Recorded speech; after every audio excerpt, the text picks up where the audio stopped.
বিছানাগত মানুষ কি আবার কি উঠে দাঁড়াতে পারে তার মনের জোরে?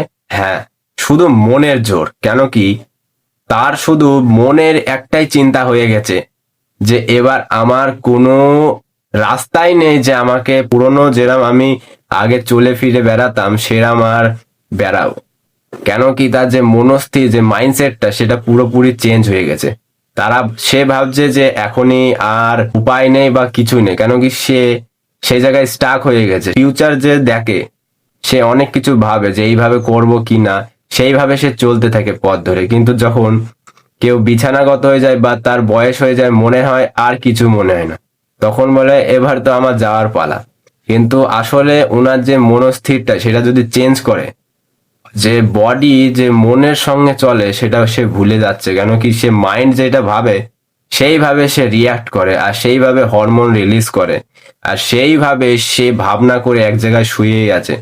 কিন্তু সে যদি মনস্থির করে ধীরে ধীরে বারবার সেটা করে, সে মাথা ঠান্ডা করে খাবারগুলো একটুখানি ঠিক করে নেয়, যে ন্যাচারাল ফর্মের যেসব খাবার, ড্রাই ফ্রুটস যেসব আছে সেগুলো খাওয়া শুরু করে, আর ধীরে ধীরে সে যদি পজিটিভিটিটা বাড়াতে থাকে তাহলে পুরোপুরি ঠিক হয়ে যাবে। সেটা একদিনে না, কিছু মাস টাইম লাগবে। কেন কি সেটা বারবার যখন একই দিকে ধাক্কা দিতে থাকবে, তার যে ইটের দেওয়াল বানাতে থাকবে যতক্ষণ, তারপরে দেখবে কি সেই দেওয়ালটা কত বড় হয়ে গেছে। ওই ইটের যে ধাপটা সেটা বড় হতে হতে একসময় একটা ঘরে পরিণত হবে, কিন্তু সেটা একটুখানি টাইম লাগবে। যাই হোক, সেটা হতে একটুখানি টাইম লাগবে, কিন্তু সেটা হবেই। কেন কি যখন সে দেওয়ালটা শুরু করে তখন সে সেই ভবিষ্যৎটা শুরু করে দেয়।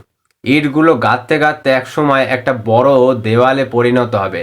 আর ওই দেওয়ালটা যখন 3 থেকে 4 দিক একদম টেক্সচার করে, যখন সেটা আরো ভালোভাবে সে বুঝে যাবে, সেটা ভালোভাবে যখন একটা ঘরে পরিণত করবে, তখন দেখবে ঘরটা কতটা, মানে সেই ছোট একটা ইট গাঁথার যে দেওয়ালটা সেটা একটা বড় সুন্দর ঘরে পরিণত হয়ে গেছে।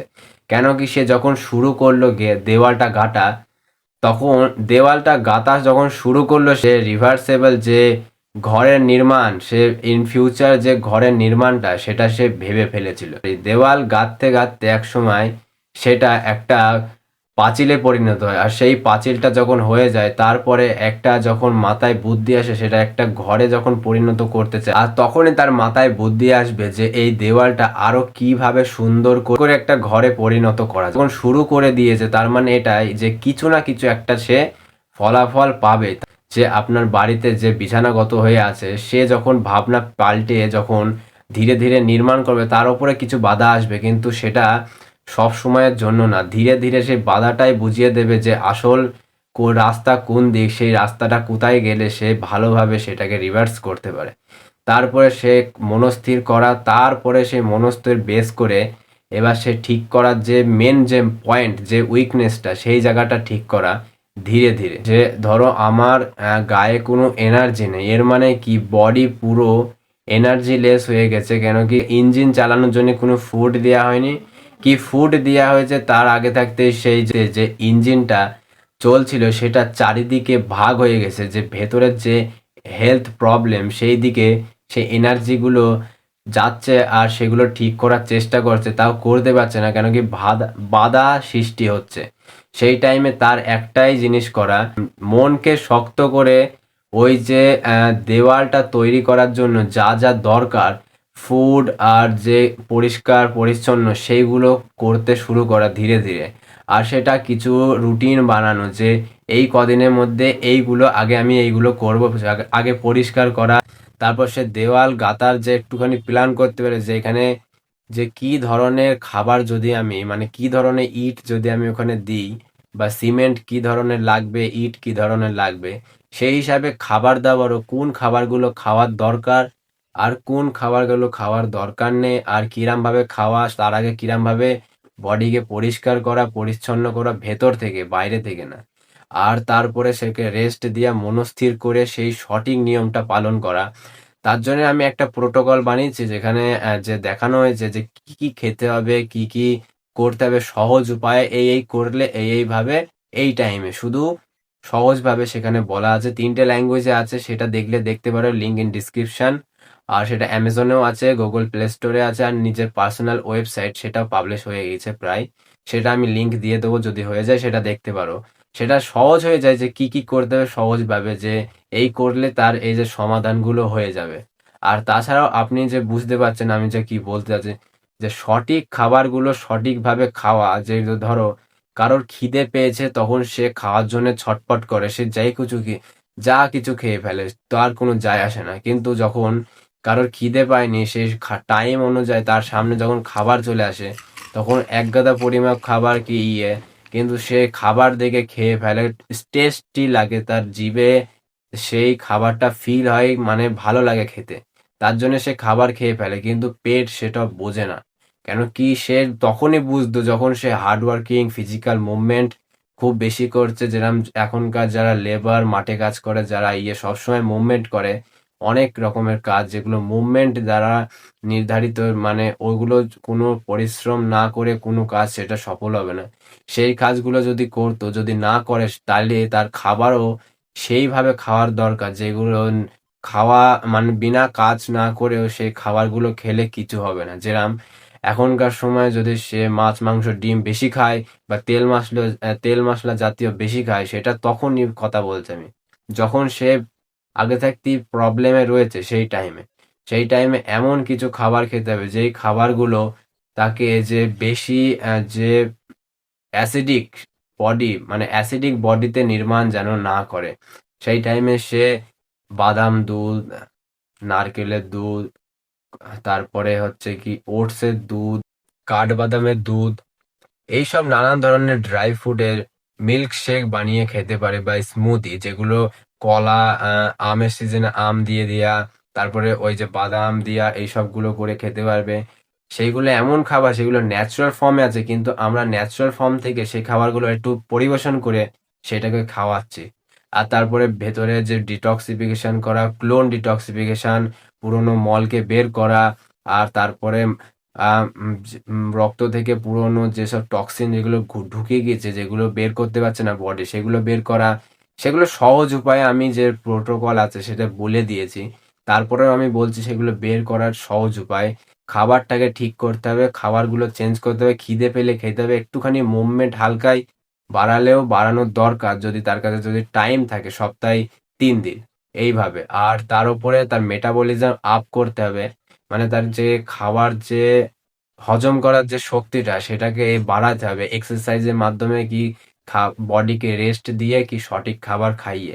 আর তার উপরে যেসব ন্যাচারাল যে খাবার দাবার আছে সেগুলো আপনি ইউটিউবে সার্চ করলে পেতে পারেন, যেই খাবারগুলো খেলে কিছু হয় না, যেগুলো সার্চ করতে হবে ভেগান মিল, এরম ভাবে সার্চ করবেন vegan vegan meals, best vegan meals smoothie, এইভাবে সার্চ করতে হয়। ড্রাই ফ্রুট যেগুলো আছে সেগুলো খেতে হয়, সব সস্তা যেগুলো, এই না যে কাঠবাদাম বাদাম খেতে হবে। ওর জায়গায় তুমি নর্মাল যে পিনাট বাদাম, মানে যেগুলো বলে ভাজা বাদাম, যেগুলো কিনতে পাওয়া যায় 20 টাকা যেগুলো, সেগুলো, সে কাঁচা বাদাম সেগুলো কিনে নিয়ে আসতে পারো।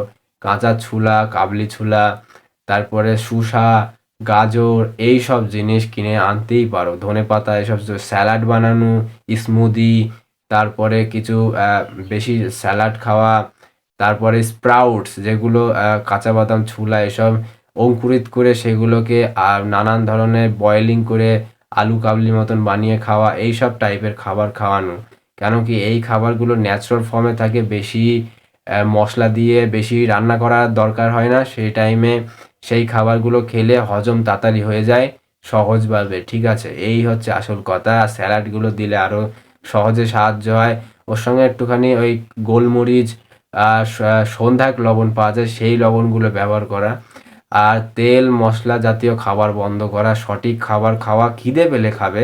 যদি যদি তার বয়স হয়ে গেছে আর সে খেতে পাচ্ছে না, বা এই জোর করে খাওয়ানো, এইসব না, তার খিদে পেয়েছে, সে এইসব খাবারগুলো আগে খাবে। যদি বেশি খিদে পায়, তারপরে বাড়ির ভাত রুটি যেগুলো আছে সেগুলো খাবে, সেগুলো স্যালাড খাবে, তারপরে ওগুলো খাবে। এই হচ্ছে আসল কথা। আর ওতে তেল মশলা কম করে।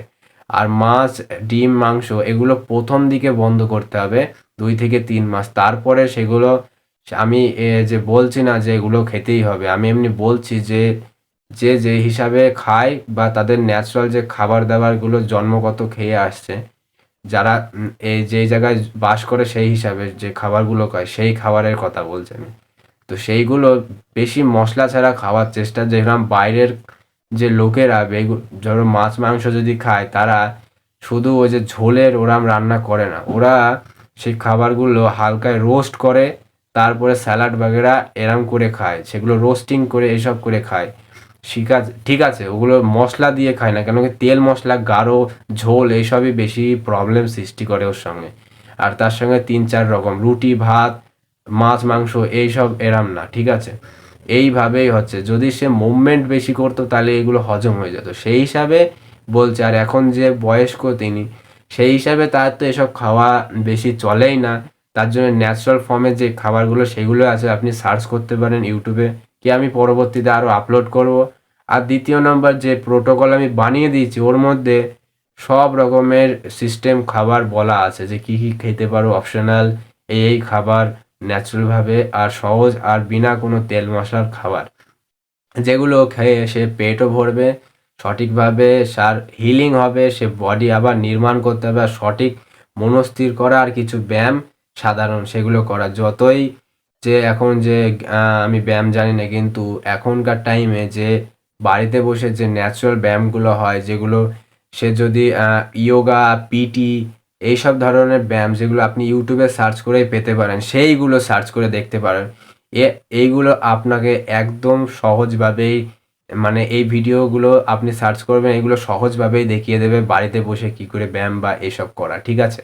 আর আপনি চাইলে পার্সোনাল যদি আমার সঙ্গে কথা বলতে, তাহলে ইনস্টাগ্রামে ডিএম করে নাম এজ প্রবলেম আর আর কি সমাধান ব্যবহার করেছিলেন এই বিষয়ে সেটা জানাবেন, ঠিক আছে। তারপরে আমি বাদবাকি কথা ওখানে আসল কথা বলে দেব।